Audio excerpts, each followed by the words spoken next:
భారతదేశంలో ఉన్నటువంటి మనకి రకరకాలైనటువంటి గేమ్స్ అంటగట్టి లేదా అలవాటు చేసి డబ్బులు సంపాదిస్తున్నాయి చైనా ముఠాలు. ఇప్పుడు కొత్త కాన్సెప్ట్ నేర్చినాయి. ఏంటంటే కాంబోడియా లాంటి దేశాల్లో ఎవడు పట్టించుకోని దేశాల్లో సంస్థలు పెట్టి అక్కడ ఉద్యోగాలని చెప్పి ఇండియన్స్ని మనకి విదేశీ ఉద్యోగాల మీద ఉన్న మోజుని బాగా వాడుకుంటున్నారు. డేటా ఎంట్రీ ఆపరేటర్లు అన్న పేరుతో రిక్రూట్మెంట్ అని చెప్పి ఆయా దేశాలకు తీసుకెళ్ళి అక్కడ మన వాళ్ళతో బలవంతంగా సినిమాల్లో చూపెట్టినట్టే గృహ నిర్బంధం చేసి తిండి కూడా పెట్టకుండా ఏడిపించి చివరికి మన వాళ్ళ ద్వారా మనకే కాల్ చేస్తారు.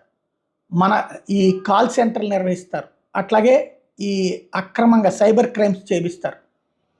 ఆన్లైన్ గేమ్స్ పేరుతో చేపిస్తారు. ఇట్లాంటి పనులు చేస్తున్నారన్నటువంటి విషయం ఎవరు చేస్తున్నారంటే ఇదంతా